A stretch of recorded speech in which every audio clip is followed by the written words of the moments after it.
Xanadu Review. My name is Prester John's Revenge, but you can call me PJ. Today on the show, I have Alexandru Constantin. He's the host of the Dicenius Review podcast and the author of the Dicenius Journal. Alexandru, could you tell the audience a little bit about yourself and the kind of thing that you do? Hey, thanks for having me on. I've been looking forward to coming onto your podcast for a while now, and finally got a chance to do it after all this time. For people that aren't familiar with me, I am primarily a fiction writer, but I also write fiction and nonfiction on Substack under the Dicenius Journal. And then I started a podcast a year ago, which we're just finished season 1, called the Dicenius Review, where we talk about basically everything from literature, film, general culture, and just all kinds of crazy stuff that comes to mind. So, yeah, that's about it. Yeah, it's a super cool one. I've got to come on once or twice so far, and it's always an interesting listen. You have interesting, diverse people on with different ideas. Right. Sometimes it surprises me. It just like, I'll make a list of topics or what I want to talk about, and I get to about 1 out of 20 things I write down because we go off on so many tangents and crazy stuff. But people seem to really like it. I get a lot of really positive feedback, so it makes me happy because that's the whole point of the whole adventure. Yeah, it's really fun to always listen to those conversations or participate. So I guess to jump in a little bit, I guess maybe we'll start with some recent events. And I mean, by the time this is actually released, we'll probably know some details about it. Yeah, so there was this healthcare executive guy from the United Health Group that was, borderline assassination. Some people were saying in the news that it's a potentially like an actual like hit or something. Some people are speculating it might be, somebody disgruntled because nobody really cares for health insurance groups. So thoughts on that? Because it feels like there's a lot of talk about a vibe shift going on right now, and just seeing just the juxtaposition between the way that the professional news types are talking about it and pretty much all the comments I'm seeing, even on like CNN, are like, oh, I guess life wasn't a pre-existing condition, like all these jokes making fun of this guy. So Yeah, what are your thoughts? So I Wild. saw the video, and it absolutely looked like a planned hit. I mean, the dude had like a suppressed pistol and popped him pretty good. Supposedly he was waiting there for him, so knew he was going to be there. So it wasn't like it was like a New York City mugging turned murder type of thing. In the video, if you watch it, you can find it all over X and stuff.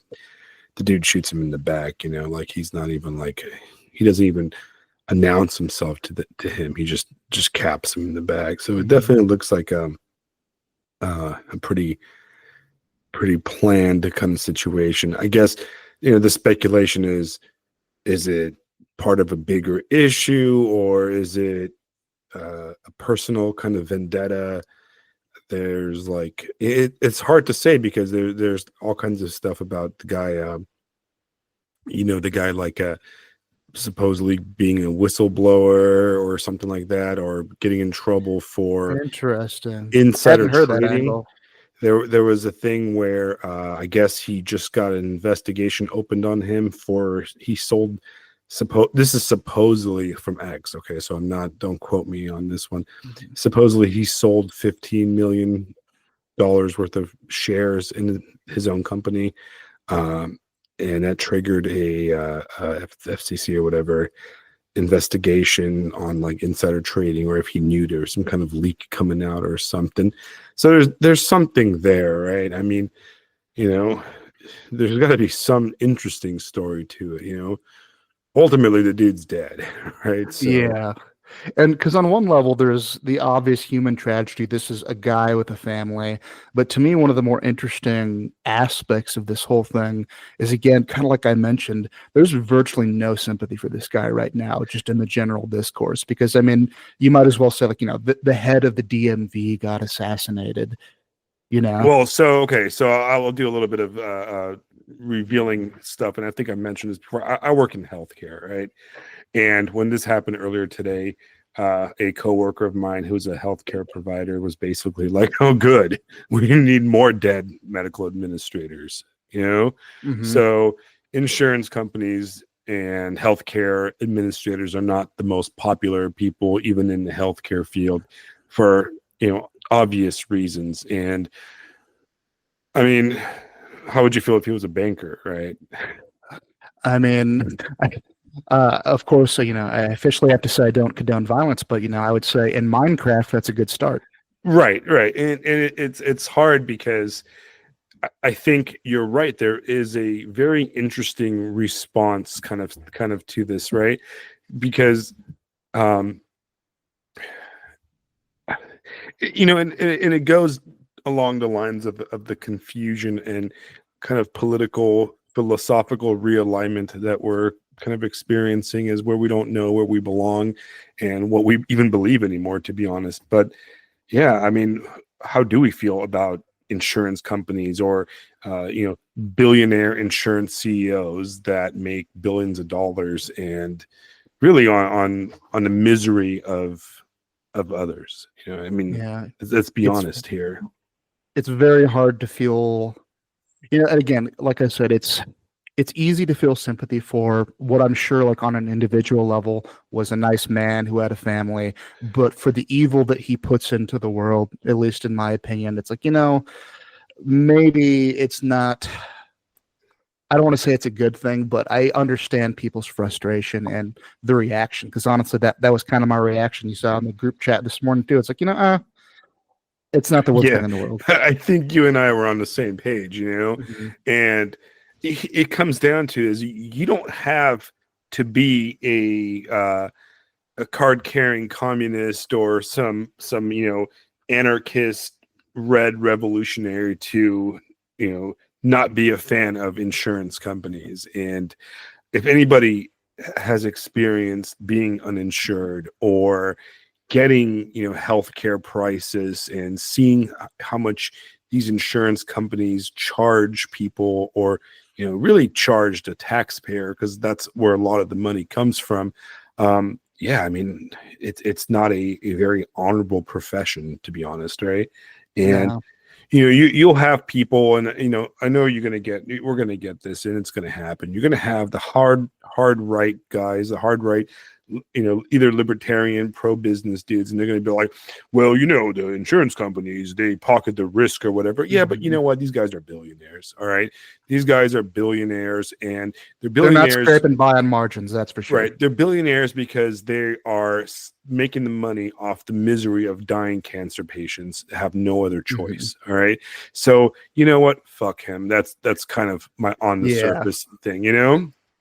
Yeah, no, and it's funny that you say, because I think honestly, maybe the libertarians are the only ones who would defend this as a concept, really. Because, as you and kind of my audience probably knows, I exist in both right wing and left wing spaces.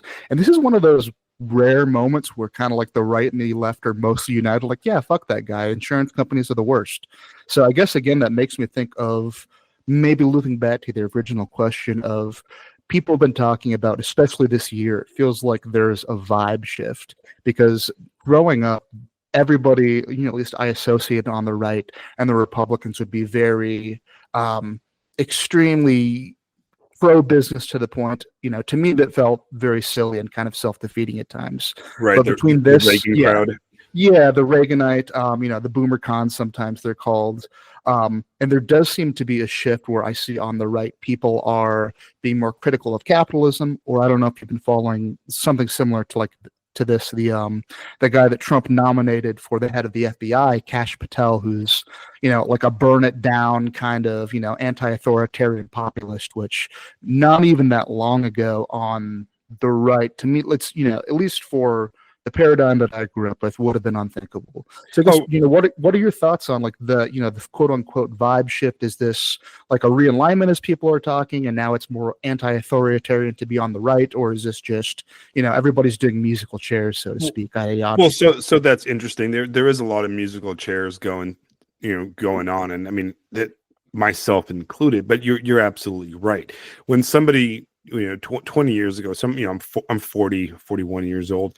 20 years ago, or 20 something years ago, when I first started being aware of politics and social politics and the whole deal, when you said the word conservative, you immediately imagined some dude guzzling penis from corporations and the FBI. Like the guys with the thin blue line thing on their back who lick the jackboot of both the police and of the the corporations that don't give two shits about them.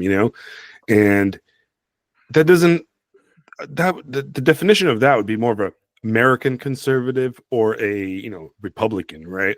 As opposed to just of the right. The right is a lot more complex than that, right? And then there's there's different shades of the right, and I think those newer shades, or older, brought back, which you see like in for example Dave Green's like idea of distributionism, which is a very like Catholic concept that was pre-World War II kind of idea of a small community, kind of a pseudo-communism, but it's a complex thing. But it's very non-capitalist, right? And let's be honest here, right? Our obsessive love of neoliberal capitalism is one of the problems, right? And I think during the 2016 election, and then the 4 years after that, and the 4 years after that, we saw that those corporations are not our friends, right? Like, No. almost all of them, they're not our friends, right? They don't care about us. They don't care about our communities, and they don't care about anything, right?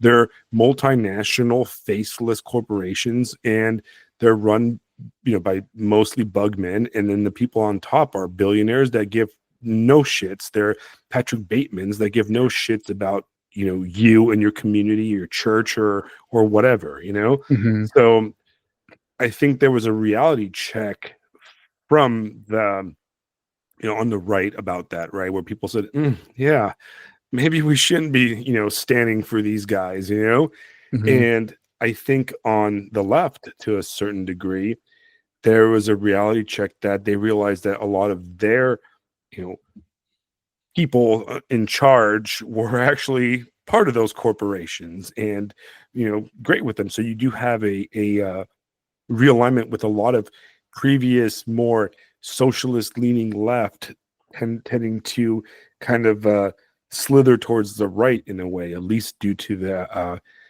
anti-establishment viewpoint on the right that's currently the way things are, right? Yeah. Well, it's interesting that you say that, because again, I've talked to the first episode I had was with Lerpa Strike, and she and I were both from the kind of I guess, socialist with a small S tradition, because we're both from the Midwest, and there's a large German population, and there's like a even pre-Marxist socialist tradition, or like the labor unions, Occupy Wall Street, all that kind of stuff. And she was telling me how, a good chunk of Occupy people are now Trumpers. And it's just interesting because, at least to me, economically, I guess I would favor a mixed economy. I think there are some things that are good with competition, some things that just need to work. But to me, a lot of the times, especially because you talked about, these old school, you think of the cigar chomping, like old style, conservative, the American conservative, I think you termed it. But that it feels like a paradigm that just doesn't exist anymore. Because like where in the heights of power, or is it like, the cigar chomping wasps? I'm sure it exists to a degree, but the idea that like that is the dominant cultural power, I sometimes call it like, the eternal Reagan administration of a liberal mind, that's still the case. Or, the same thing with like the communism versus capitalism paradigm is just, it's a Cold War affectation that doesn't really have a lot of political purchasing power for the modern times. So like if you're more anti-author, because again, like I don't really know exactly what label I would use for myself politically now, but my my core values of being like anti-capitalist to the degree that I don't want to see, kind of like you mentioned, the hollowing out of everybody's lives and these greedy corporations getting away with it, or that I'm anti-war, or that I'm pro-community. Like these things, like have kind of shifted culturally right in some ways. They have, and that's, and that's why I think we are in a zone, in a space that lacks real definition, and there's a strange kind of I wouldn't say realignment. Maybe I guess realignment's the proper word, but Yeah. we lack the terminology to properly explain ourselves right now, because we are unfortunately using terminology that belongs to the 20th century and Mhm. is specifically after this last election and this last, rather interesting kind of realignment. It lacks the nuance, and it lacks the descriptive power that it used to. I mean, look, Mhm. when you talk about left and right, what are we talking about, left and right? Where does that terminology come from? And that terminology comes from, the French Revolution, and the houses in the French what do you call it, court, uh Mhm. and the what do you, I forgot what it was called, the Yeah, and it's escaping assembly of me. the nobles or whatever. And Mhm. um some sat on the left and sat on the right, and that's really where it comes from. But it's 200 plus years inadequate for describing us right now. Mhm. And when you say conservative, or you know progressive, or even like, I think I've said this on my podcast when I was talking to Fisto a few times. We use the word progressive, right? But most of the ideas on the liberal side that they want to progress to are ideas that have been around for 60, 70 years and have been the standard understood paradigm of the United States for over my entire life, or yours and Mhm. ours entire life.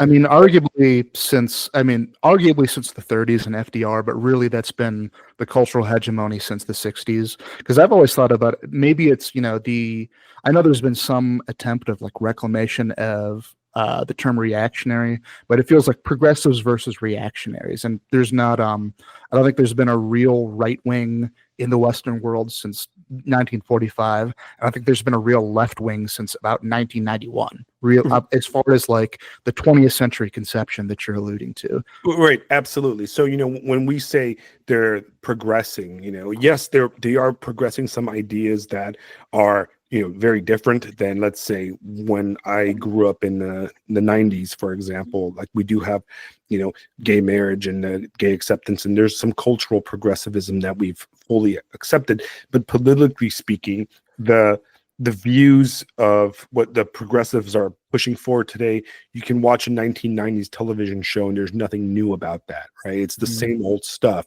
So they're not really progressive, they're really sclerotic. It's the same ideas over and over and Mhm. over. And you seem like a radical right winger when you say, hey, maybe we've tried this, maybe we've tried this kind of concept already. We talk about education a lot, right? And I had a conversation today at work about education, and how the kind of standard understanding of education is that there always needs more money, more money for Mhm. students, more money for schools.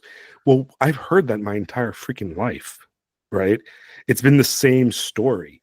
Nobody Mhm. ever says maybe people are dumb, you know what I mean? Or maybe our Yeah, system is not great. Maybe we need to I think that's what retool. it is. Maybe The we need to system restart. itself. Right. Well, I mean, people talk about similar, like, when you're talking about the education thing. I know, for example, when you talk about either education or healthcare, when people talk about needing more funding, I know, like, for example, our per capita, we spend more on we spend more on healthcare than, say, a European country that has socialized healthcare. We spend a lot on education. That's again, like, I would agree with you. That's something I've come around on. It's not necessarily a matter of funding. It's systematic issues of how these institutions are set up to begin with. Like, if you're putting more money in, you're not getting better output. Right. Right. And I went to public school, and I went to public school in a very diverse, multicultural area. I went in Los Angeles, and, I've heard these arguments forever, and, you know, as long as I've lived, California has been a very progressive state, and it hasn't gotten better, right? It's actually gotten worse. And maybe it's time to, I don't know, reevaluate the actual system itself instead of, sticking to the same ideas passed by, progressives, or I'm doing air quotes here, Mhm. right? Because there's nothing new about them. It's like we've tried it over and over and over. Um, but yeah, there is a need for a reevaluation, because where do people like you and I fit? Right. And that's the Mhm. interesting thing. We look at our chat group, and by the way, for listeners, we're going to reference the chat group, and who's in our Mhm. chat group. Basically all the guests of my podcast to a certain degree, like Fisto and Alexandru Helene and all those guys.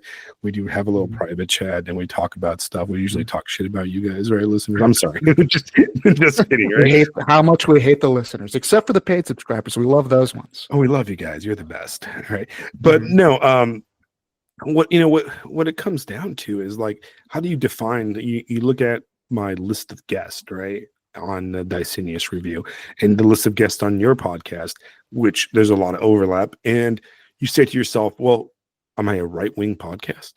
I don't know. I don't think so, particularly. I don't think Mhm.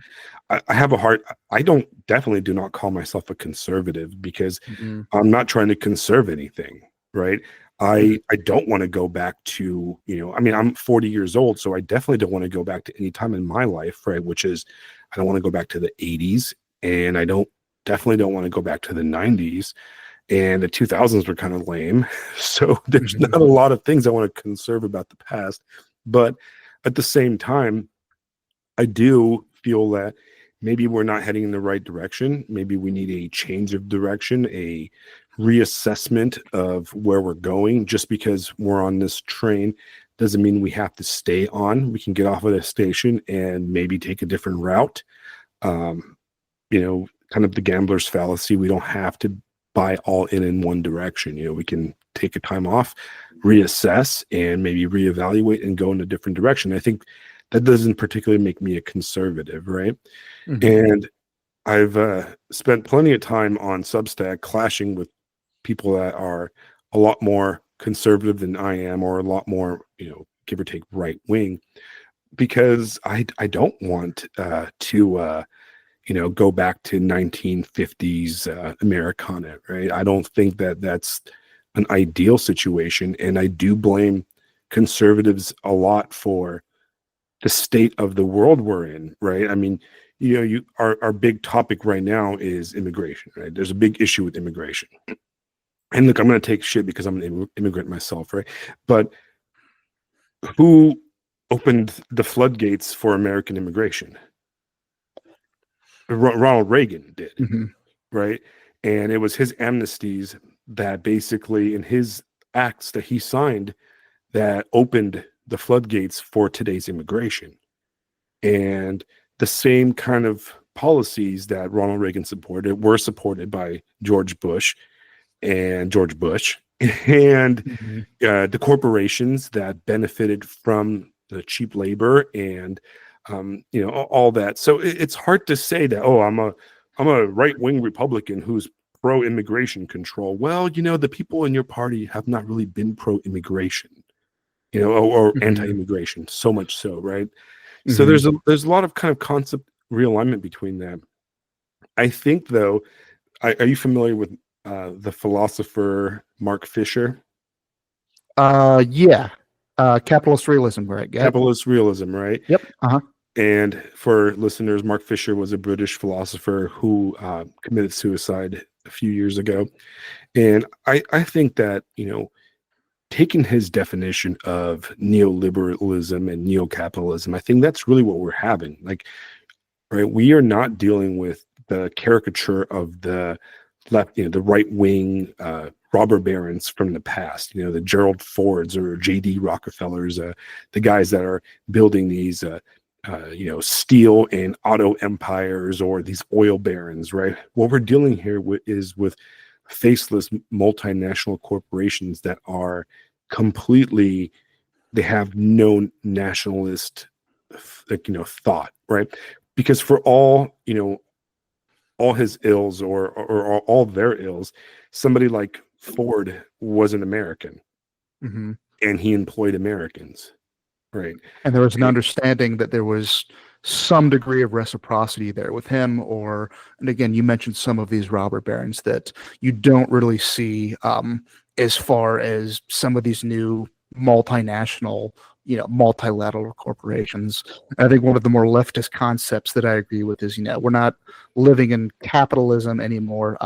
It's late capitalism, or there's another writer and philosopher.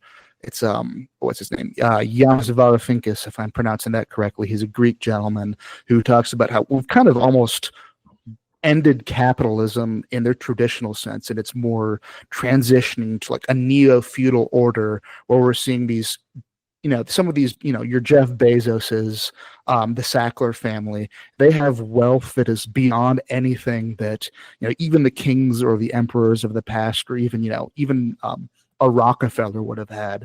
And they're creating, borderline, company towns in some cases, and creating the laws to fit them to the point where, like, you are better off making sure you have a good job and benefits from Amazon than you would be from, government healthcare or something like that, because that's a little bit more stable and that's more akin to the relationship that you would have had with a feudal lord. Right. And, you look back at these guys like Rockefeller and Ford and stuff, and what they built and what they ran was ultimately American, right? That's why we have Rockefeller Plaza in New York, and these guys built monuments and statues, and they built cities like Detroit. Really belonged to the Ford, right? And they gave jobs to Americans, and they gave jobs to local people, and your 19th century steel barons and railroad tycoons and stuff. They built us railroads, right? We had them. Mm-hmm. They were there. They helped us conquer the West, right? And they crisscrossed the country and allowed for prosperity in this country, right? The new era, the neoliberal, neo-capitalist kind of post-capitalist era, you don't have that, right? Yeah. Because most of the products that they produce aren't actual products, right? They're ephemera, right? They're software and nothing. I think it's interesting that you said, they built railroads and infrastructure. I think it's kind of a good through line between, say what you will about, the robber barons of the past, and I have my many critiques, but there's a material difference between people who are building things and will be invested in them versus, Jeff Bezos got rich off of Amazon, and he was using pre-existing infrastructure that had existed, like pre-existing roads, or initially he used the post office before, the advent and, at least the ubiquity of UPS. And I think there's kind of a difference there, and you have more of an investment if, okay, I am building this and I need to maintain it to be able to be wealthy, versus I'm just going to kind of use what already exists, use it and abuse it. And, metaphorically, you're stripping the copper wiring out of the country to get a profit. Right. Not to mention that these guys, their manufacturing bases aren't even in this country. They're overseas, and they're, using subsidiary slave labor in, Southeast Asia or wherever the hell they're doing it. Mm-hmm. And, it's just, I don't know. Do these people consider themselves Americans, right? It's hard to say, right? And it's they're almost like extra nationals, because when you get to that point of money, you're untouchable and an extra. Yeah. National, right. Well, again, up until very recently, and maybe we can get into this, where there's been, again, the vibe shift where if you follow this type of thing, excuse me, your Mark Andreessen's, I know Elon Musk is an American citizen now, but he's an immigrant. Even, your, what's his face, the Facebook guy, Mark Zuckerberg, there does seem to be a little bit of a shift there where they're starting to think, at the very least, more nationalistically, because they need to have, even very cynically, the consumer base and the base that will create these things. But for a long time, it was very grubby to be an American. Like, I remember, and I'm sure, and I want to get into this as a side note, or I guess a topic in a little bit, because I know you're an immigrant. I'm technically an immigrant since I moved here from Canada when I was like 10 or so, although I was born in the US, but I moved here right after, sorry, a few months before 9/11. And I remember, like, as soon as I got here, 9/11 happened. And there was just this, insane jingoistic patriotism that happened at the time. But when you would talk to people who are more liberal and more affluent like that, or the culture at the time, like to be patriotic was very, grubby. That's for the provincial rubes. And maybe that's starting to shift a little bit, but it feels like that was the environment. I've heard it called like the California ideology that a lot of these people grew up in. But I don't know, it seems like maybe it's shifting a little bit. Have you seen that or read anything about that? Or, they talk about like the PayPal mafia, some of those captains of industry that I talked about in Silicon Valley. Right. So, I mean, I grew up in California, right? Mhm. And I was a senior in high school when 9/11 happened.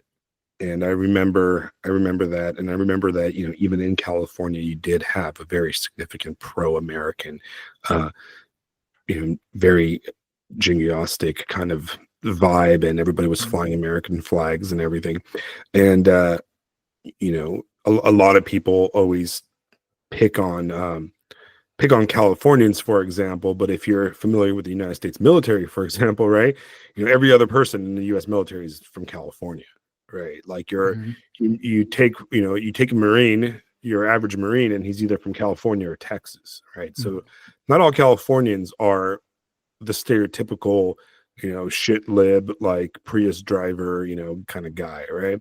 Um, so you had a lot of that even in California. And yeah, but it's hard to define, right? It's hard to define what exactly that means, like you know what is an American nowadays, or what, you know it's definitely, you're right. I mean, even in the last 4 years, being patriotic is a dirty word, right? You had very liberal types, you know, saying stuff like, "Oh, there's an American flag and it's threatening to me," and that kind of stuff, and it's like, it's pretty insane, right? It's pretty Mhm. insane. As somebody that moved to the United States as a little kid, I always remembered that I found it really weird how Americans didn't like America. So That's was that something. even a thing back in the 90s when you came? Oh, Because I guess that's absolutely. one of the things I wanted to ask you, because I feel like you have an interesting perspective there, either coming from Eastern Europe. You can maybe tell a little bit about that, seeing, because I think we both have a little bit, you much more so than me, the outsider perspective of somebody who's an outsider from the United States looking in, and the Canadian perspective on America is a whole different story. But the outsider looking in, and then going on to the military and living abroad, and then coming back. So I guess I'm curious to, I mean, A, what that experience was like coming and going those multiple times and seeing how it's changing. And, what you think, if anything, like, is America as a concept, at least in the old style that existed even when we were kids to a degree, is that done, or is there a way to move forward with like a new positive American identity? Well, and so, okay, so to give a quick background on myself, I was born in Bucharest, Romania, in 1983. All right. So if you want to look me up, I'm 1983. I'm 41 years old. And that was during Ceausescu's communist reign. I grew up in Bucharest, and, all those stories you hear about Romania are true. It was not the best place to live. Um, it wasn't this hell on earth thing, right? Or anything like that, right? I mean, people just lived in whatever situation they're under. They thrive, right? That's what humans do. And there was even some good things for a lot of people during that time. And that's why, to this day, in ex-Soviet, ex-communist countries, you get some old timers that are like, "Oh, I miss those old days," Mhm. because there was some good things about that type of era, Mhm. right? The Well, it's streets. interesting. Quick to cut in, because my little sister actually spent a year abroad in Russia studying there, and she said, she would talk to these, old Russian women. They're like, yeah, we miss communism. Things were actually better for us then. It wasn't perfect, and she would see like old men holding up pictures of Stalin. Right. I mean, some of the things off the top of my head, there was no crime really. If you were a average dude, an average citizen that minded their own business and had no real political inclination. Nobody was out to get you, right? There's this, the city was safe. There was no crime. There's no traffic. There was healthcare if you needed it. It wasn't great, but it was there, right? You had stuff, right? And there was a kind of a pseudo middle class that did decent, right? And you keep in mind that a lot of the Eastern European like revolutions that they're called were very bloodless and very peaceful for the most The color part, right? revolutions, right? Well, yeah, and I mean there was some shooting in Romania in 1989, and there was a lot of anger and a lot of austerity due to the poor decisions of the leadership. And there was a lot of oppression specifically towards the peasants out in the countryside and that type of thing.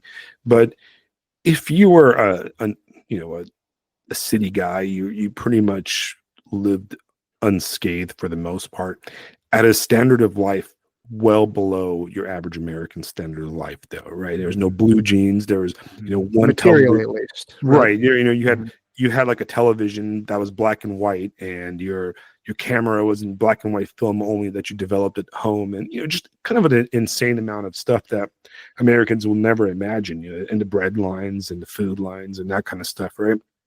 So Yeah. yeah, it sucked, right? But what I'm saying is that it wasn't this consistent, like nonstop oppression type of thing, right?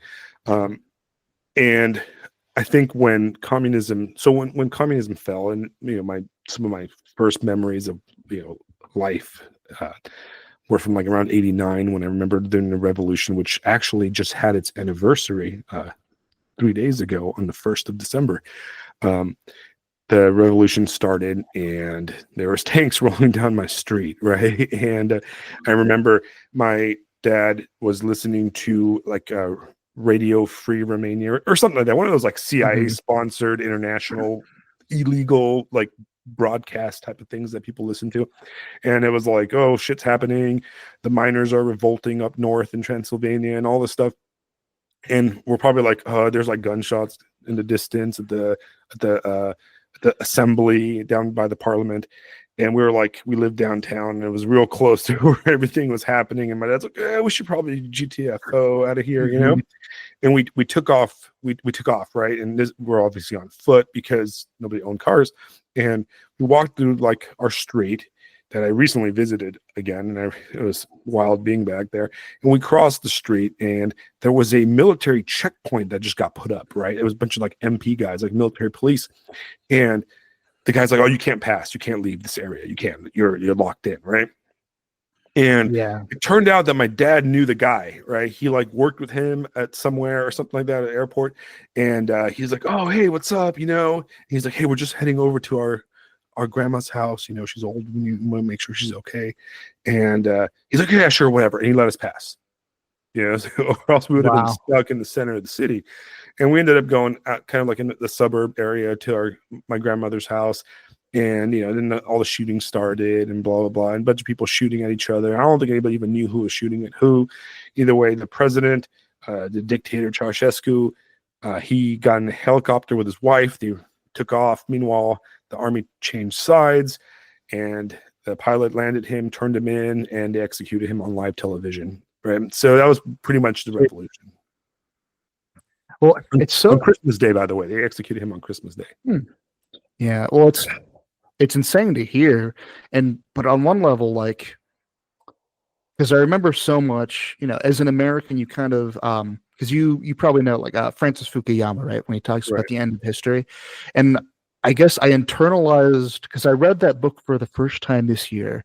And before I even had read the book and heard the term "the end of history," I had internalized the concept. And for listeners who are not familiar with it, Francis Fukuyama is a writer who actually, in that year, 1989, published an essay called "The End of History," which ended up becoming a book, either 1990 or 1991, where basically he was like, after the fall of the Soviet Union, the United States, global hegemony, and liberal capitalist democracy, this is the end point of history. We've kind of done our troubleshooting, so to speak, and this is going to be just how things are, and things are good from now on.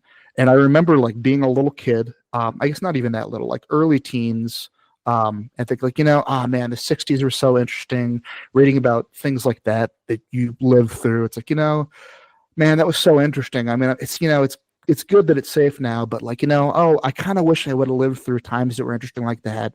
But now everything's, basically settled and things are boring now.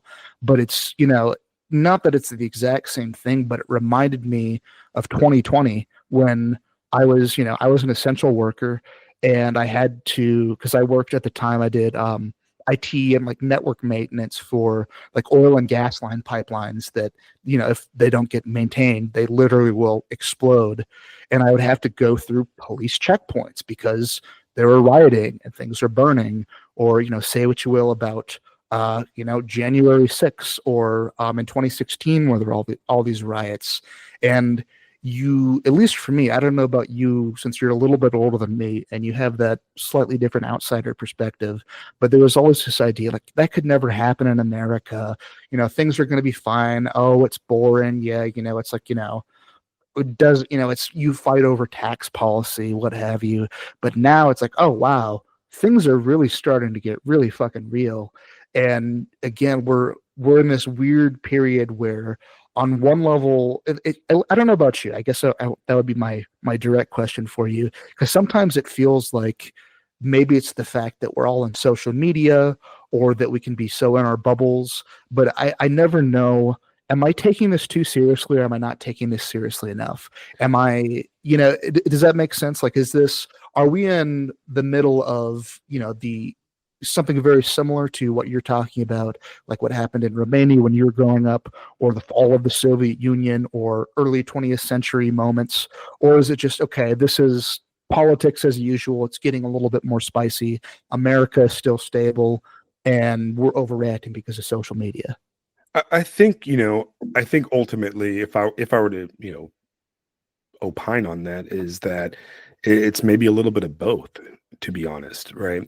Because you're absolutely right. I mean, growing up in California. So to finish my story real fast, to put Oh perspective. yeah, go ahead. I'm sorry. After the revolution, the country opened up, and it was kind of a free for all of capitalization. And my mother was a what's the word for it? An American file, or a Ameriphile? Ameriphile, or a Mm, Hollywood file, right? mm, Her dream since she was a little kid was to move to the United States, to California, right?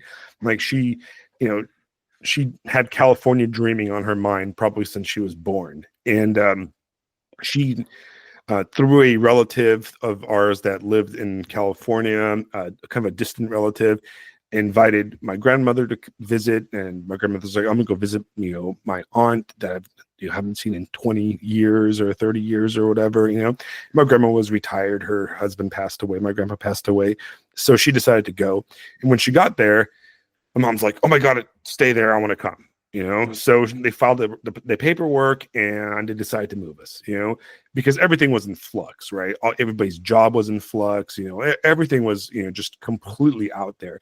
And my mom saw her opportunity to follow her, her ultimate dream, and she did, right? My dad, maybe not so much, right? mm-hmm. But, so we moved to California, and so I grew up, interestingly enough, I grew up very, my mom, those like stereotypical kind of libs that like don't like the United States and they're like Europhiles, right? Mm-hmm. My mom is the exact opposite, right?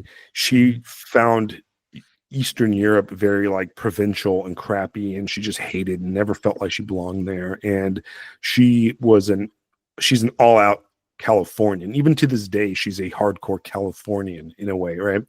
And she never, we never, you get your stereotypical immigrant kind of family where they go to like the Orthodox church if they're from Eastern Europe, and they hang out with like the Russian crowd or the Romanian crowd or whatever, right? I don't think I've met a single Romanian like for 20 years until I was like an adult, right? Like my mom wanted nothing to do with any Eastern Europeans Seems to go whatsoever. one way or another.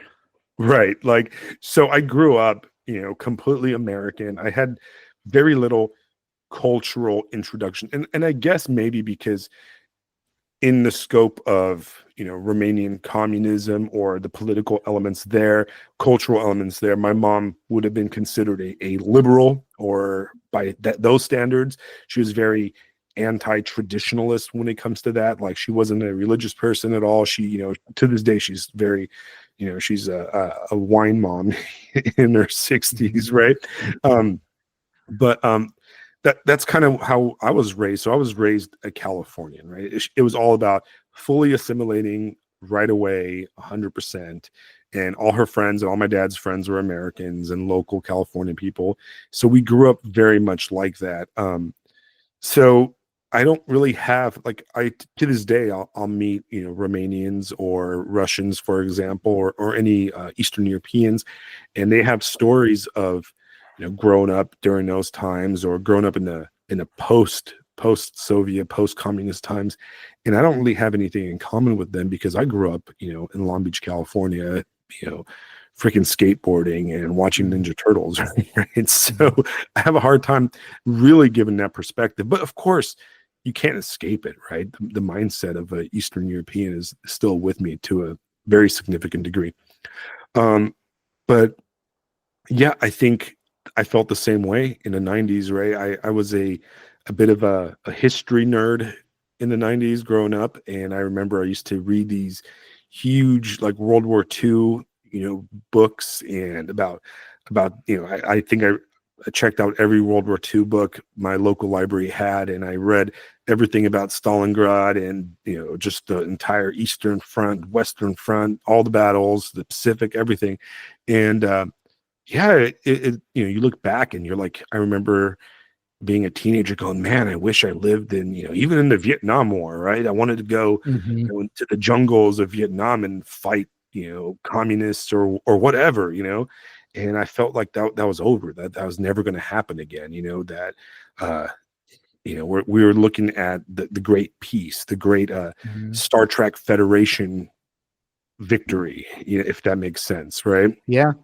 Well, I mean, Star Trek was Gene Roddenberry's. Like, it was, as you're a bigger Star Trek fan than I am, so you probably obviously know that was his whole thing of like, yep, it is our neoliberal future where everything is going to be good. We have everything basically figured out, and now all we have to do is explore the stars.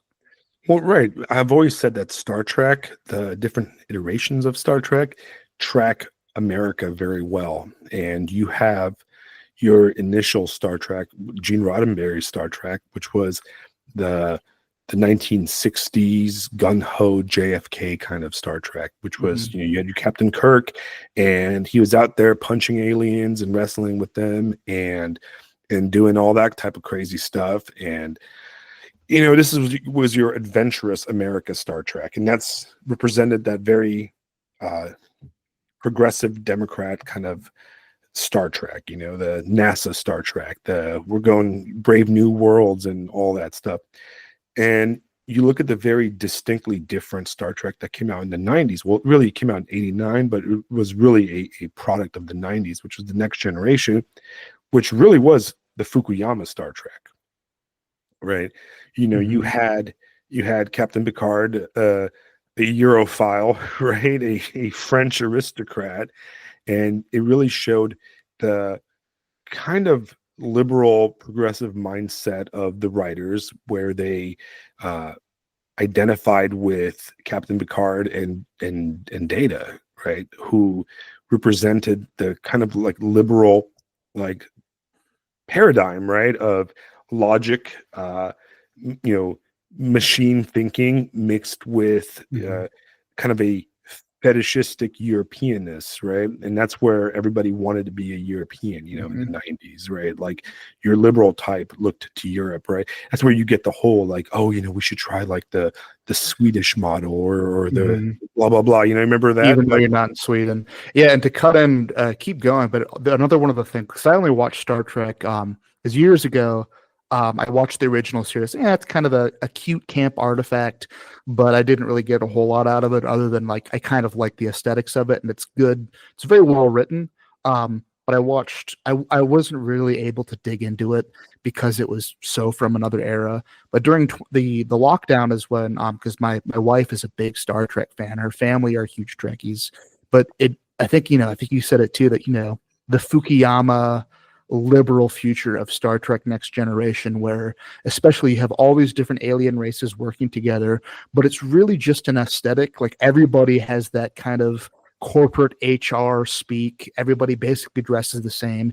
And like these different, because to me, that's why I always kind of, a lot of the times I find Star Trek boring because of that. Because to me, all the interesting things would be how these different alien cultures and species and races interact with each other. But it's like, oh, we're all basically the same, and if there's a problem, we have HR mediation. But it sounds like Right. DS9 is a little different, and it kind of gets away from that. Well, DS9 is, the answer to that, right? DS9 is in DS9 for you guys is Deep Space Nine, right? Deep Space Nine is where the cracks are showing, right, in the Fukuyama thing, right?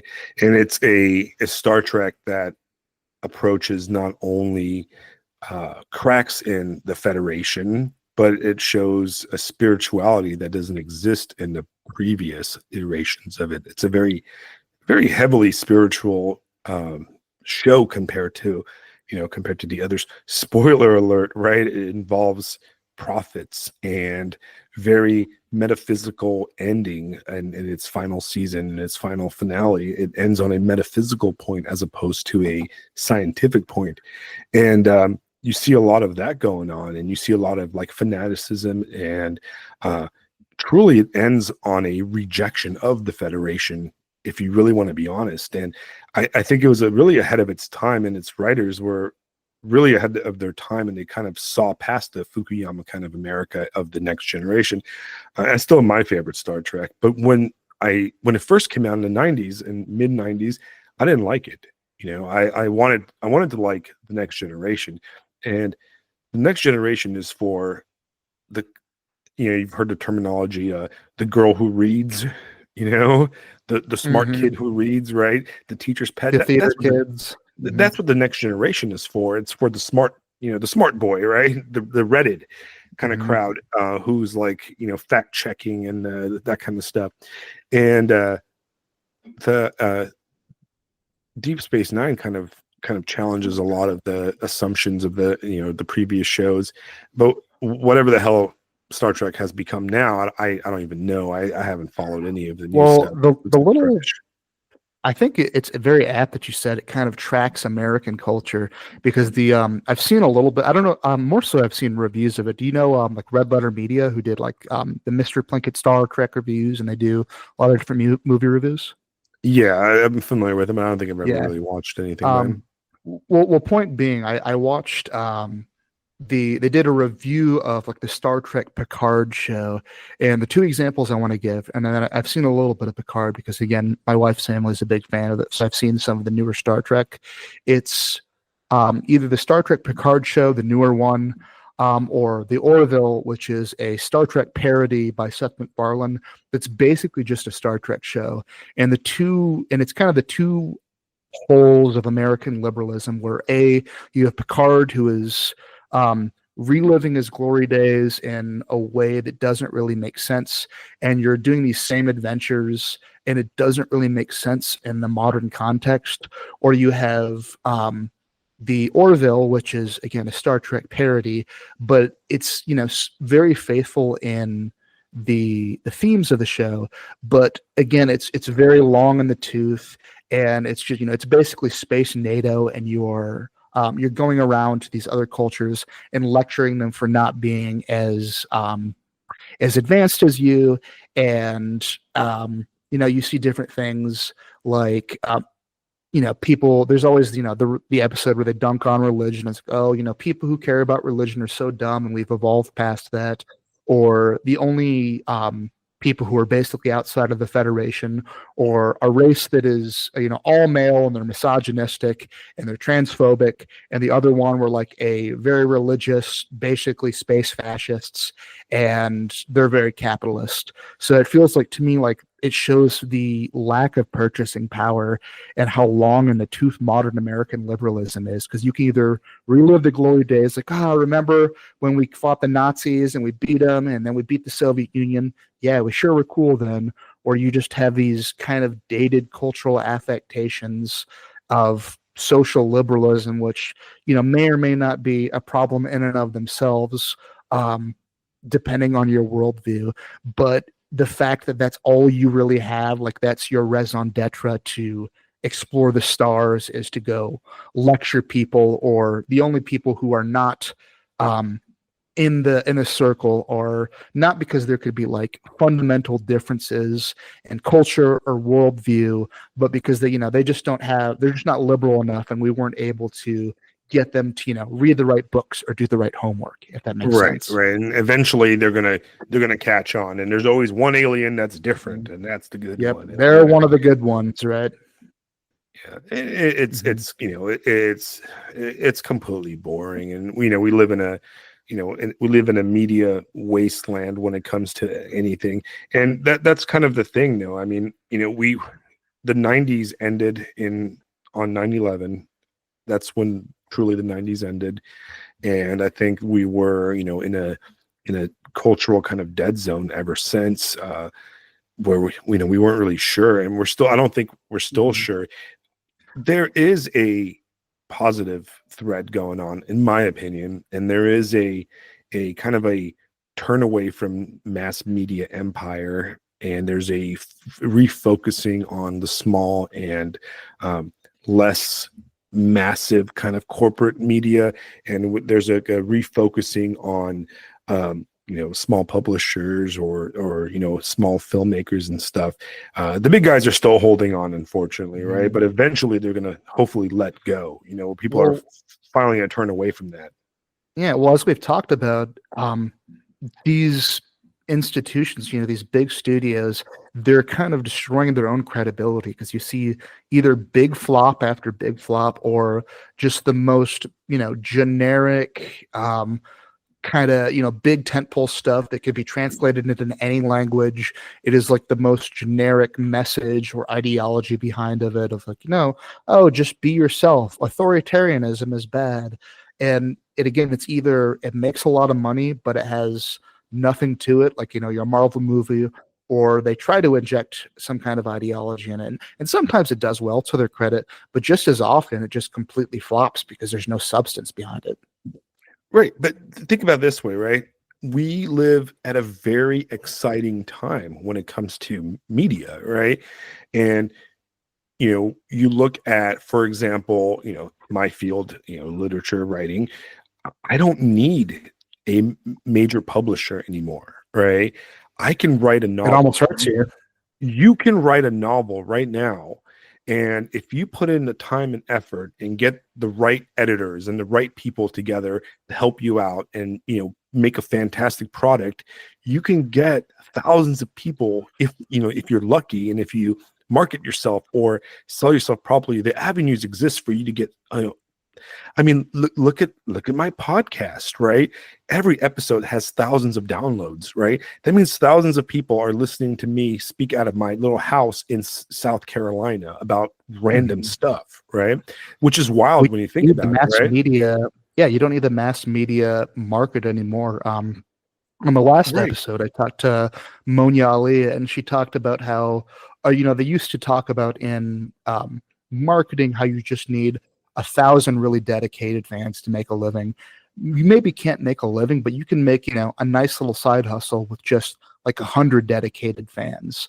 And especially because I was talking to one of my good friends who's also on Substack, Chesterton's Fence, who is also a published author, and he got published. And when he was talking to the publishing house, they're like, okay, well, do you have a social media following? Do you have this? Do you have that? And it's like, bitch, that's what I came to you for. Isn't that your job? So if you already have a following on social media, and you already have a distribution network through the internet, like, why do you need big publishers? Right. And it's not just in writing, though.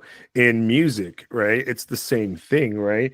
You can go to Guitar Center or wherever and buy all the equipment and make the music, right? Yeah. And Well, I yes, recorded the music for the intro for my podcast myself with like $50 worth of recording equipment. It's very correct. easy to do these days. It's very available. And the next step is what you're going to see is a smart kid, a smart, young adult, right, with the knowledge, gained at school or whatever, doesn't need to bow and scrape to the Hollywood studios to make a movie. You can make movies now that are very pro quality and pro edited at home, you know? Literally with an iPhone. I mean, that became a meme, Exactly. like filmed on an iPhone. The film quality. Also, I've noticed there's a certain amount of diminishing returns that come with high quality visuals. Because at this point, like you can watch a commercial for fucking oatmeal, and they will have CGI and camera quality that 20 years ago when we were younger, I suppose it would have seemed like the top Hollywood studio would need to be behind it. Now you can do that shit with After Effects, or the same Right. thing with video games. Like there's all these. I know you're much more of a gamer than I am. I don't really play too many, but I've talked to other people like Yakubi and Ape who had on this podcast, where there's these studios that will spend hundreds of millions of dollars to completely eat shit. And there are games like say Stardew Valley that was made in I think like Python or C++ or Minecraft that have outsold them by leaps and bounds. So the institutional legitimacy, like nobody gives a shit about a Hugo Award or an Oscar anymore, or if it's from a major studio game. They just care if it's good. And because the internet exists, you can just get it out there to people. Right. And and that's where the problem is. The problem is no longer a problem of creation, right? Where we have the means to create, and an intelligent person, an intelligent, artistic, creative person can put the stuff together, right? Mhm. We have a problem of distribution, and is how do we get something in front of somebody, and Mhm. how do we get that person to choose what we put in front of them instead of the other billions of things to put in front of them, right? Yeah, the attention economy is a problem for sure. That's the downside, is that everybody else can do it, and there's so much great stuff out there. Right. And I think ultimately though, I mean, maybe I'm a an optimist in this situation. I think that if you write something good and something great, or you create something great, eventually it will, attain greatness, right? And hopefully, right, it will get in front of the right people, and then it will build mass appeal and kind of skyrocket Mhm. into it. But the whims of the people are rough, and they're rough to tell, and it's hard to tell what's popular versus what's not, right? um you know the writer and also podcaster Bret Easton Ellis, and on his podcast, and also in his nonfiction book called White, which he put out a few years ago, he talks about the idea of empire, right? And he uses the term empire, and what he refers to as empire is the media cultural empire that existed pre, like, 9/11, basically, where we all watched the same thing. We all went to the movies and saw the same movies, and then we talked about them on Monday after we all went on dates on Saturday and Sunday, or Mhm.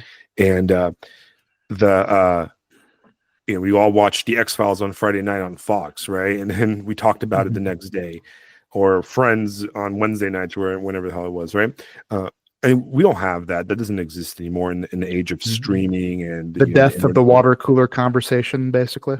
Right. So there's a loss of that, and it becomes easy to kind of revert to go back to Mark Fisher, to kind of revert into the hauntology of past experience. Where, listen, man, I like '80s goth music, right? So I can spend my entire life just listening to '80s goth music on Spotify, and I'll never run out of stuff. I'll have every Mhm. album ever I need. And now you have AI that could, take all of that in and spin up a brand new thing that sounds like it. And I guess that's where the danger is with that to me, is Right. that it kind of can be the death of creativity. Because I think it was just this year or recently, the Beatles, quote unquote, released a new song just with, they kind of cobbled together demos and used AI to complete it.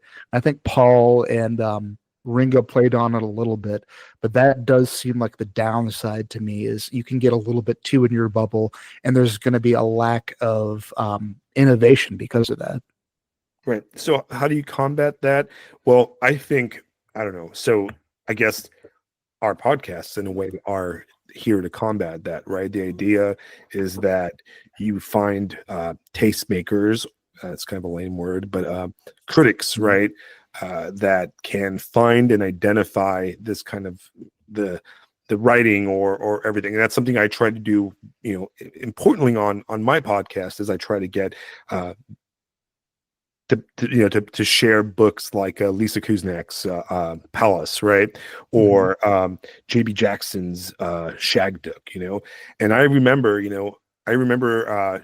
two or 3 years ago, where the JB Jackson's publisher, who's a friend of mine, he sent me a galley proof copy of Shagduk, and I read that novel in like one day, right? And I was probably the first person to read that novel outside of the small little publishing company, right? And it blew my mind, and I raved about it for 2-3 years, and now I'm seeing podcasts about it everywhere. And I've seen, like, I think I've listened to 4 different podcasts where they've talked about that novel, and to me, that's freaking cool, right? That's exactly where, like, it's like I see that novel mentioned everywhere, and I'm like, oh my god, I remember when this dude wrote it, because I chatted with him about it, and I saw, like, proof paragraphs and that kind of stuff from him. And that's the kind of stuff, and that's why I'm doing what I'm doing, it right. And at the same time, like, with kind of like environments like Substack, where we can share the stuff that we find good and great with others, and share each other's books and do honest reviews. And I think that what we do need in this kind of cultural element is real good criticism, right? And I'm not talking about your freaking drunken movie reviews or whatever that are popular on YouTube, where you're ranting about the latest Star Wars crap or whatever. I'm talking about, like, really well, articulated, intelligent reviews of good work, right? Actual critique, and not either just gushing on it or shitting on it about things that really have nothing to do with the actual merit of the work. Correct. Right. I think that is the element that the independent world lacks, that is, in a way, I would say, kind of a gatekeeper, maybe, but definitely having people that others can follow and take opinions at a trust value, and something like, hey, I know this guy likes these novels and he has good taste, and every time I've read something he's recommended, I've enjoyed it, so I'm going to read the next novel that he recommends, Well, and yeah, that's why I hope to be, and I hope that's why I put out those lists and stuff where I'm like, hey, you should read these, because it might not be your cup of tea, but if you align with my kind of outlook on the world, you will like this, yeah. Well, I think it's kind of building an organic. It's has kind of 2 layers of you can be on the ground floor of dozens of scenes where it used to be you're kind of limited by your geography, but also you can, like you said, if you're building up a personality, and I hate to use the term, but a brand, then, like you said, you can be known for being trusted. Like, even if it's like, okay, I know this person, I don't like this person, I know he or she likes it, so I don't like it. But there was an interesting article by a writer on Substack called Peter Clark, and he has a really interesting article which I recommend you check out. Is internet personality a new art form? And I won't spoil the whole thing, but it's kind of there in the title, where to become an internet personality, and kind of like you mentioned, have what you're known for, your aesthetics, your likes, your dislikes, your personality, even if it's something that's performed and put on. That's kind of an art form in and of itself. Like, not to toot our collective horns, you and I and our friends, but podcasting can be a different type of art form that hasn't existed because the medium didn't exist. Well, absolutely. It absolutely is an art form. I mean, I'll read the article, but I think that without a doubt, there is a level of performance to it. I mean, you can look at my icon here, right? My whatever it's called, profile pic that I use on Substack is a 19th century nationalist Romanian poet, and there's definitely a persona that I put forth in on Substack and on the podcast. You kind of have to have Right. some, at least for me, because I'm starting a little bit of traction, and you have to have a little bit, even if you're just being you have to have that version of you that people sees. Otherwise, because I've seen creators who I really liked, and I know that's something I was very even though not that I'm anywhere near that level of notoriety, but creators that I liked who it seems like they're just them, and it seems like it kind of drives you crazy. You have to have a little bit of separation. Right, and this is nothing new. This is absolutely nothing new. And you look at somebody like some of the 20th century writers, Thomas Pynchon, for example, right? His persona was having a non-persona. You don't know anything about him. Nobody knows who he is, right? Even he was on The Simpsons, and his Simpsons character wore a paper bag over his head. So that was the joke, right? Or Pink And Floyd, for that matter. Their image was not having an image. right. And then, Hemingway has his persona, and all those guys had their persona, and it is how it is, right? So you do have to, in a way, kind of control it and adjust it. And yeah, I mean, you're talking to me, but you're talking to my podcast persona. And for the listeners at home, it's not very different than my real life persona, right? But at the same time, there is certain elements that I emphasize versus my boring day-to-day kind of mundane, I'm going to go home and downstairs and make the HelloFresh dinner I ordered in about 30 minutes or whatever.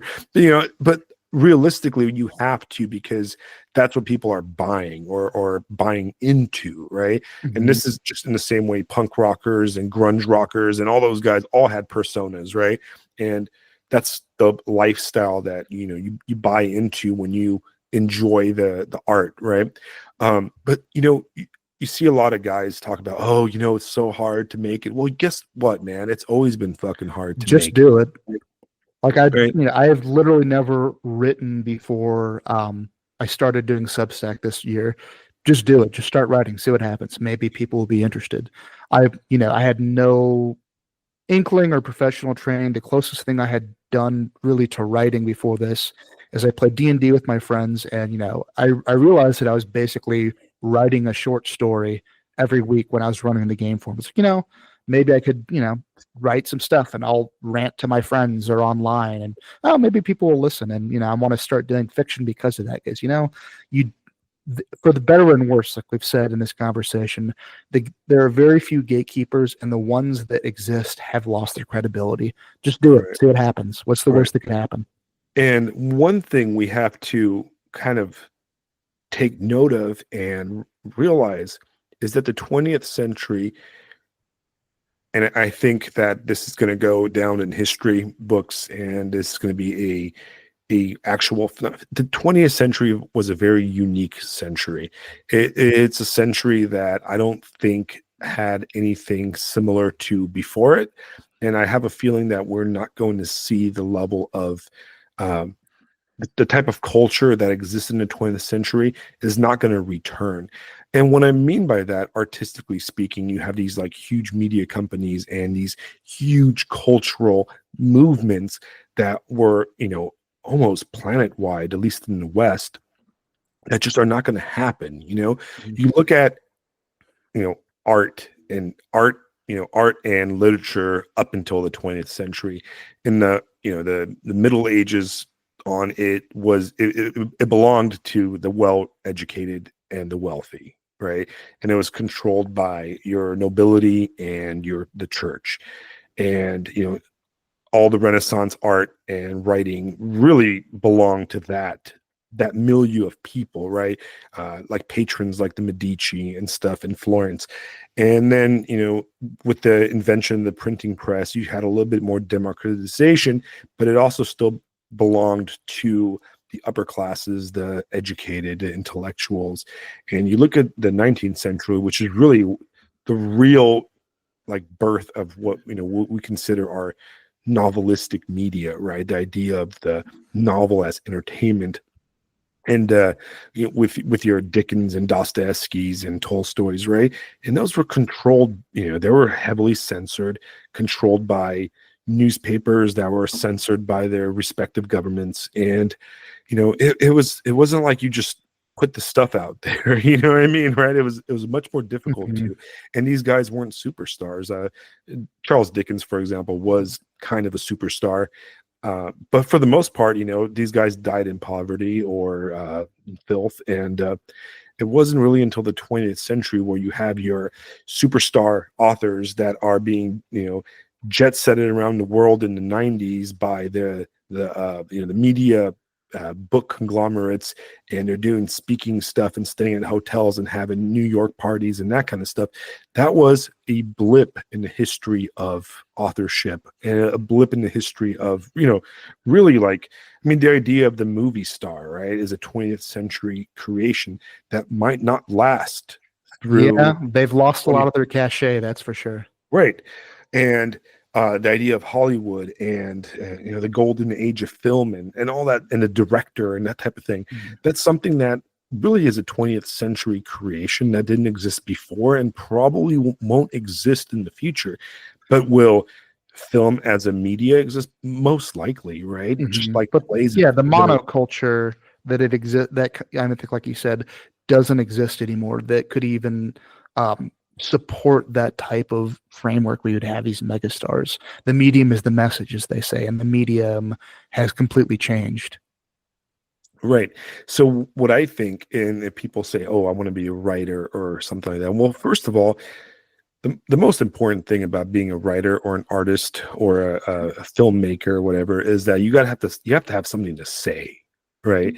That's the key. You got to have something to say, and it's got to be truthful, right? It's got to be real. And you get a lot of guys that are like, "Oh, I'm gonna go write a fantasy novel and blah blah blah because I love Tolkien," right? Well, yeah, but why the fuck am I gonna read that, right? So, question, question, how are you doing for time? Because this actually leads into the last topic that I wanted to talk with you before we do like plugs and sign off. Do you want to dig it into this a little bit? Yeah. Because I actually wanted to bring this Yeah, up. I want to hear. Because I want to challenge you a little bit on this, right? Because or at least to have a discussion. Because I remember you saying earlier in this conversation, you want to listen, you could just like, I love 80s goth rock. I could just listen to that for the rest of my life. And I wonder what you think the line is between this is just pure entertainment and I like it and having something to say. Because to play, not even to play devil's advocate, because for me, I'm the type of person where, cheesy fantasy is my goth rock. I will have some, fantasy book, or, I have a bunch of like those 90s and 2000s Star Wars novels or like the Dresden Files is another one of those ones that, it's fun. I enjoy it. I just read it before bed. I don't think it has to say anything. Sometimes you just like the aesthetics and the beats that come with, say, fantasy, urban fantasy, sci-fi. Because to me, like, there's obviously a lot of overlap in the Venn diagram of this is just pure entertainment versus, say your Tolkien clone, and then you have Dostoevsky in another one of the other quadrant of the Venn diagram. But there's a lot of stuff that could have overlap. I would say, for example, the original Star Wars has a lot of overlap because if you want to look at the Joseph Campbell interpretation of, yes, it's a surface level story, but it speaks to something deeper and true to the human experience of the hero's journey, etc.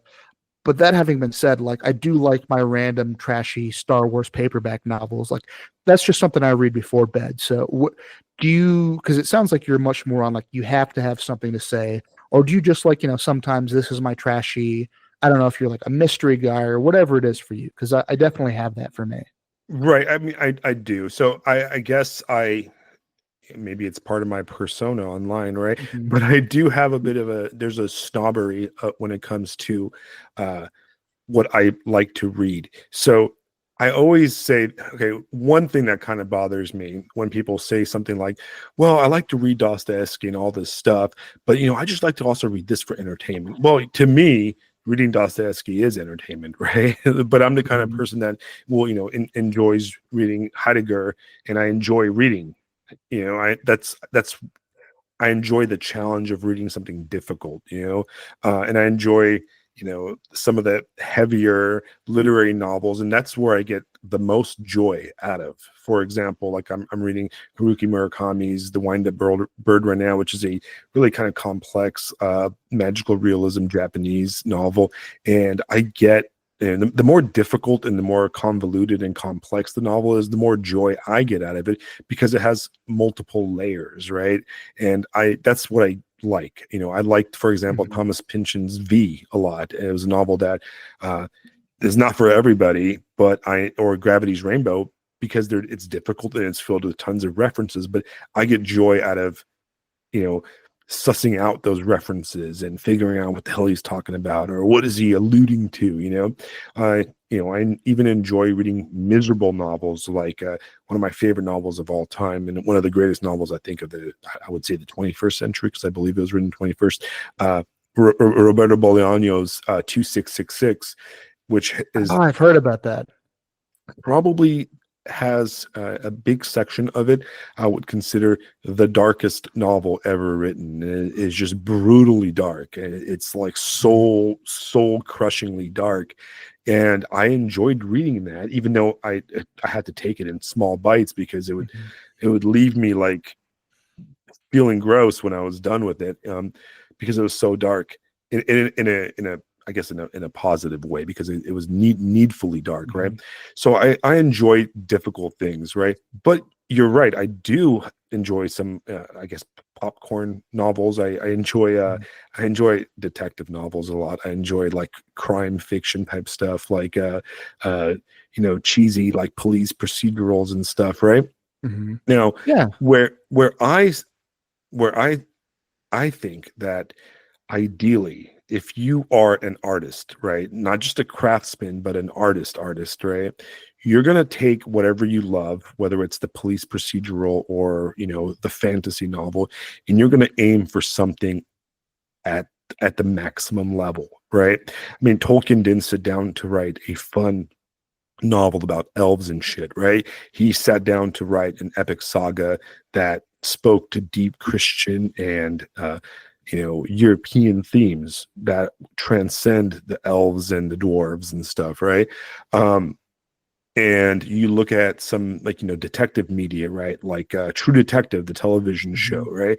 It's a police procedural crime television show, whose its level of writing, and in season one, for example, its level of writing and its thematic and visual like atmosphere transcends your television show, if that makes sense, right? It's probably some of the best visual media I've seen in the last 20-30 years. So do I think you should aim for that? Absolutely, right? Is it wrong to aim and fail and come with something a little bit less? No, no. Most of us are going to do that, right? That's where we're going to end up. Uh, I don't think there's anything wrong with writing, you know, pop fantasy or pop culture kind of sword and sorcery, right? But when you're talking about, for example, Conan, right? Conan the Barbarian Mhm. and Robert Howard, right? That dude was, yeah, he was writing sword and sorcery, right? He was writing about a barbarian, but he was hitting some truths there, right? Mhm. He was talking about uh the difference between the civilized man and the barbarian. He was touching on some really kind of powerful themes, right? And you look at the same thing with H.P. Lovecraft, right? Yeah, his on the surface, his stories are about, tentacle monsters and weird professors encountering these tentacle monsters, but there is deep philosophical underpinning to his writing that goes beyond, the pulp elements, right? That his imitators don't have. If that Yeah. makes sense, you know? No, absolutely. Well, that's kind of, I'm glad you brought up Robert E. Howard, because that was going to be my example that I brought up as well. Because in addition to the themes that you brought up, on a technical level, it's good writing in a way that, like, it feels kind of probably on his part purposely out of time, him or H.P. Lovecraft. But I think that was a good answer, because I think because sometimes I do like, because I think I'm my like my main, because everybody has their trash. I forget like originally where I heard the quote, like pretty much everybody, you have your trash. I know it's trash, but it's my trash. For me, I have like, I'm not a big collector for most of the things other than guitars, but I probably have like, 50 some odd Star Wars paperback books from the 90s. But basically, the only time I read those is something like I want to do a couple of chapters of something before bed. I don't want to be on my phone. I don't want blue light. I want something familiar and comforting, and then I'll go to sleep. I don't really reread them. I don't really think about it a lot of the times. But I think, like you said, when you can, be it fantasy, true detective, kind of even like romance, I think there's probably something to that. The metaphor I would use, since I'm a musician and I believe you are too, um, take like a band like Rush. They are able to, in their maybe late 70s to early 80s periods, they had some great hits that had a lot of pop sensibilities. There's also a lot of musical sophistication there. And they're doing time signature changes that you don't even notice because the hook is so good. To me, that's a sweet spot because you can get a little bit too far in one direction. I think Rush is generally good, but you have some of their imitators that either will be way too technical to the point where you might as well just be playing scales. This isn't even music. Or you can do bubblegum pop to the point where it has no substance at all. And it's kind of like the musical equivalent of just like eating a bowl of sugar. You have to, like, sugar is good, but you also want like some cinnamon or some cloves in there, if that makes sense. So yeah, I would say I generally agree. I definitely have I don't want to say guilty pleasures because I don't feel guilty about it, but there's definitely some stuff like there's no pretense of this to me other than, I'm just reading something before bed. Right. I mean, look, to take it to music, right? Where, you have people you would consider musical artists, right? Your Rush, Bob Dylan's, and Nick Cave's and that kind of stuff.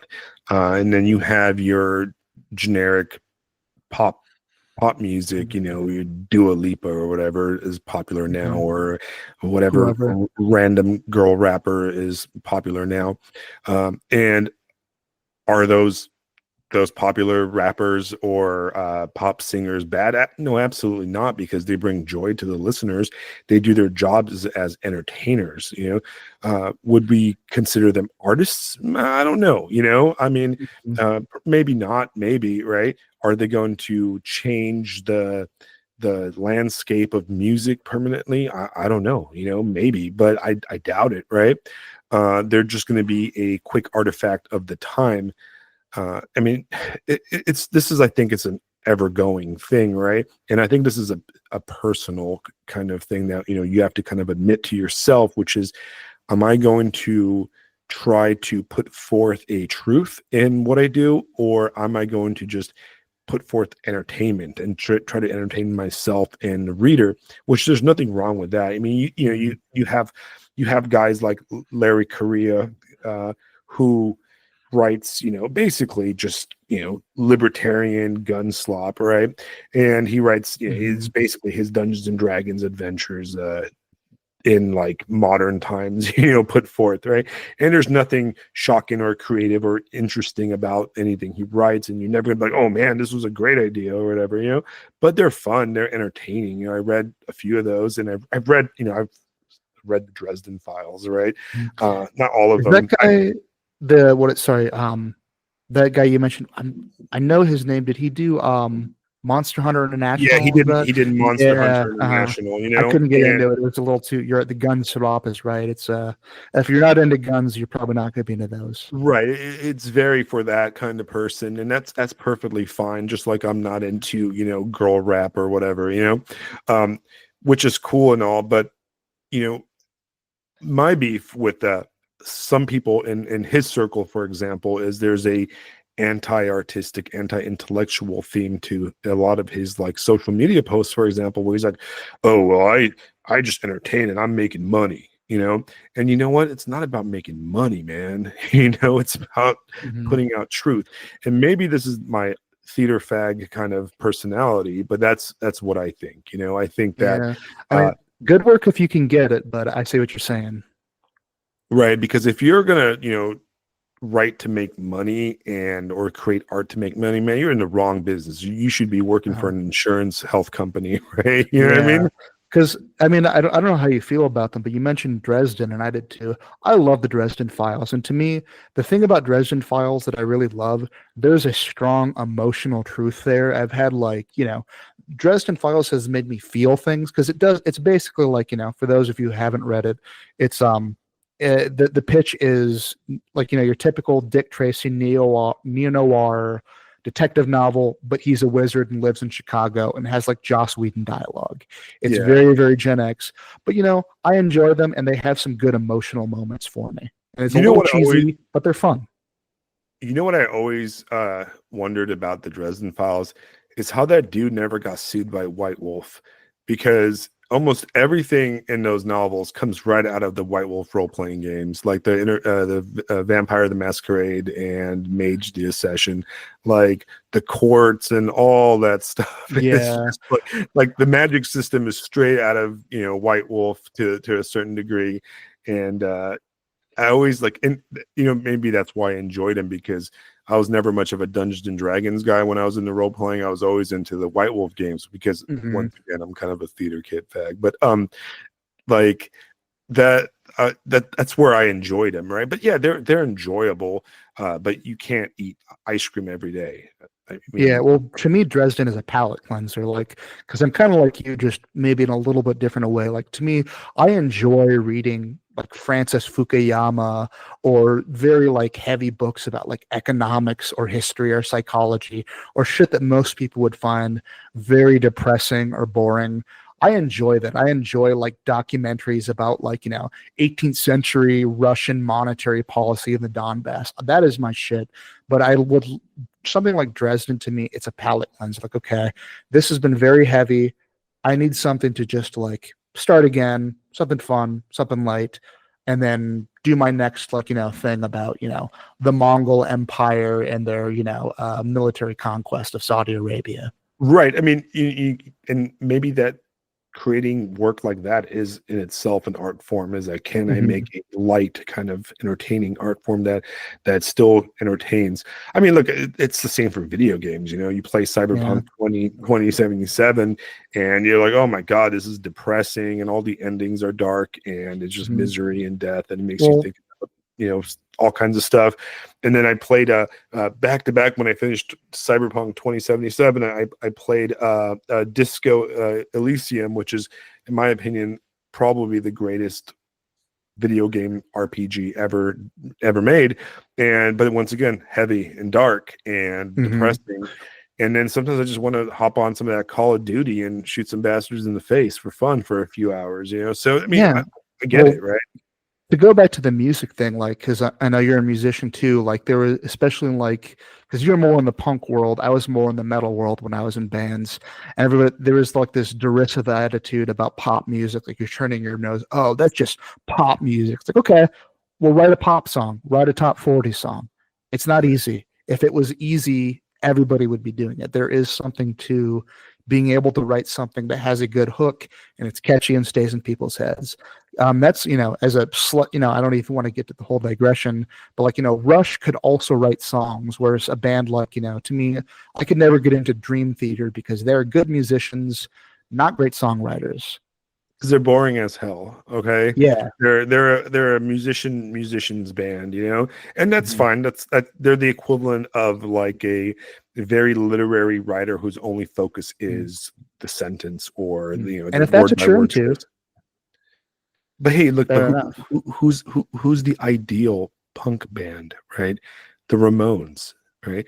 And the Ramones are a great punk band because they have the punk sensibilities, the punk philosophy, the punk ideals, but they wrote some of the best pop songs ever, right?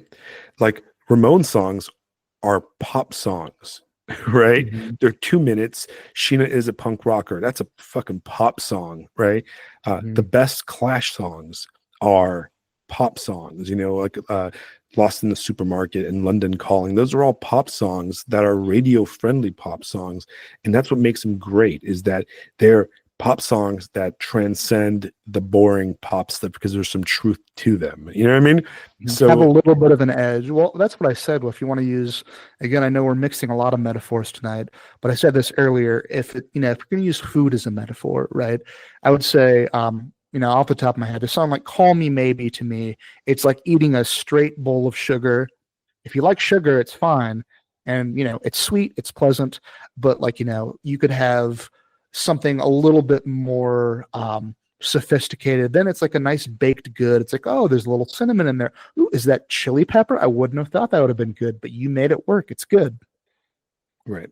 And, realistically, just like in everything, whether it's political ideas or philosophical ideas, literary kind of ideas, when it comes to entertainment and that type of stuff, you kind of have to build on the past and kind of push towards the future. And you have like bridging level kind of entertainment. You meet somebody, you meet a teenage kid that's never watched any sci-fi ever their entire life. You're not going to give them Tarkovsky's like you know movies Mm-hmm. to watch, right? You're not going to be like, oh, here's David Lynch's Dune, bro. It's just not going to happen, right? You're going to give them Star Wars, all right, and maybe Star Mm-hmm. Trek, and then from there, right? In the same way, you meet a guy and he's never read science fiction. You're not going to hand him Philip K. Dick or something really kind of Mm-hmm. more difficult and more esoteric, or one of the Peter Hamilton tones like Pandora Star, or some of the heavy stuff like Hyperion. You're going to give them the easier sci-fi initially, and if they like those themes and ideas, that's a bridge towards the more complicated, more difficult stuff. In the same way, you don't hand the Brothers Karamazov to your first time reader, because there needs to be a level of buildup, right? And that's Mm-hmm. a level of sophistication of media and understanding of culture that is required to really appreciate some of the more complex, difficult stuff. Unfortunately, the more complex, difficult stuff you read and are into, the less entertaining some of the lesser stuff becomes, right? But Mm-hmm. it's you see that in a lot on our political discourse on Substack, where you have people arguing and they forget that we are in a milieu or a mode of thought that is a lot more complex and difficult than your normie outside of Substack or Twitter or X or whatever, right? So we can sit here and discuss Mencius Moldbug, Curtis Yarvin's like ideas, and we can even get into some of the real out there stuff like Nick Land and stuff. But you start talking about Nick Land to your neighbor, and he's going to be like, "What the fuck are you talking Mm-hmm. about, you crazy son of a bitch?" Right? Yeah. But Yeah. I can talk about Nick Land on my podcast, right? So ultimately, I think there's gradations of entertainment level, right? And look, my wife, man, she reads a ton, right? But she's really into like the whole romanticy stuff right now. The dragons. She reads these tomes that are like bigger than any novel I've ever read, and they're just all about dragons and just Sarah J. Maas type stuff. And do I criticize her for it? Absolutely not. I mean, she's enjoying them, she's loving them. Would I read them? Probably not, right? But I don't look Mm-hmm. down upon those people. I just Smart think. man. Right. I just think personally that what I'm trying to do is I'm just trying to put forth a truth out that I believe in myself, right? Of myself. And I think that I aim to be difficult. And the reason I aim to be difficult is because in the world of mass media and mass communication that we live in, we've always been told to, write for the everyman, write for everybody. And I'm just like, fuck all those people, right? I just want to write for really crazy fucking people like me. You know what I mean? Yeah. And Absolutely. Well, the mass audience doesn't exist anymore. Just do your right, thing. right. I'm not interested in having mass appeal because I'm not doing this for money. I'm not, I have a career and I'm not wealthy by any means or even well off by any means. But at the same time, I don't want to write a novel that gets turned into a Hollywood movie. I don't want to do that. I don't care about that. And I might sound like a pretentious art fag, but you know what? That's who I am. And it's either take it or leave it, right? Lean into who you are. Well, yeah, I mean, even if you did, it'd probably be ruined in the adaptation. Right. I'll let David Lynch take one of my things. That's the only one I'll accept. That's something I really want to watch one of these days. The David Lynch Dune, because it seems like it's kind of wild. Just aesthetically, I love him. But I have one anecdote because you said you reminded me of it, and then I don't want to take up too much of your time. We'll do plugs, and I'll do my sign off question. But since you mentioned Nick Land and your neighbor, funny enough, I bought it was earlier this year. I bought The Dark Enlightenment, but a porch pirate stole it. So I might have like red pilled the shit out of one of my neighbors. Yeah, some guys waiting for the Fang Numina to swallow him with capitalist realism. So or whichever whatever. one of my neighbors I see looking really depressed on that was that motherfucker who stole it. So Yeah, I mean, I have one sign off question, but before that, let's do plugs and promotions. What do you have coming up? What have you done recently? I know you have the next season of the podcast, so go ahead and do your plugs and anything interesting that you're doing soon. Right. So I actually took a break. I was kind of tired and I got busy with real life work. And I decided to take a break over Thanksgiving and kind of just focus on, just family and not doing anything, just kind of reading and catching up on stuff. And I decided that we're going to start season 2. If everything works out, season 2 will start sometime next week. Or the following week. Episode 1 is going to be right before Christmas, and then we're going to go hardcore into the next year. There's going to be a little bit of changes to it. There's going to be tons of free episodes, but there will be more private episodes.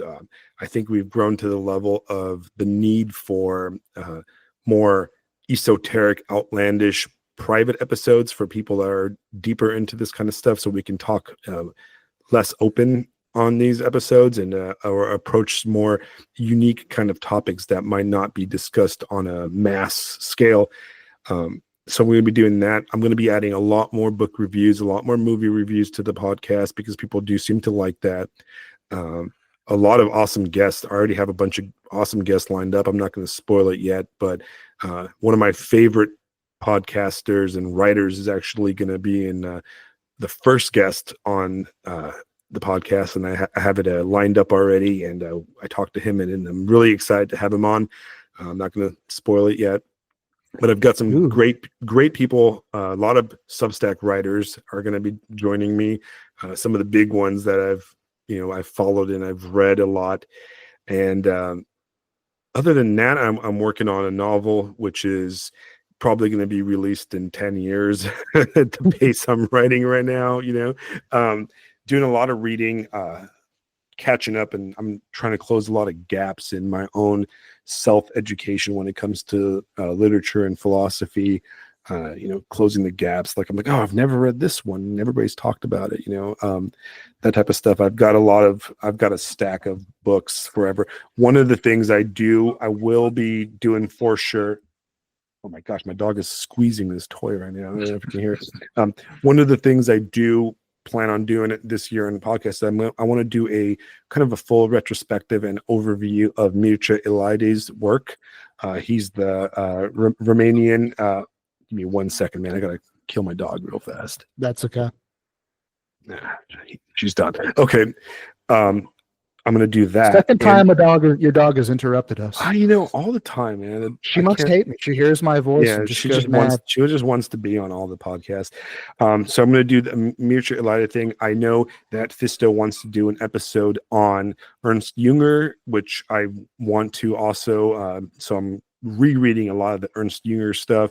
And I'm going to do an episode on goth music. Okay. An episode on the history of goth music or new wave, death rock, post-punk stuff. I'm going to do that one sometime early next year and try to involve more music type stuff on podcasts, which is kind of difficult because you can't really play music on podcasts. So you can talk about music, which is really obnoxious because of copyright laws and that kind of stuff. But I mean, I've got so much stuff and I'm excited. I'm going to be a guest on a few other podcasts early next year, which is also exciting. But I forgot to mention that this is my first time on somebody else's podcast ever. You broke my podcast virginity. Well, I think we broke each other's virginity or busted each other's cherry on that one because you were the first podcast that I went on.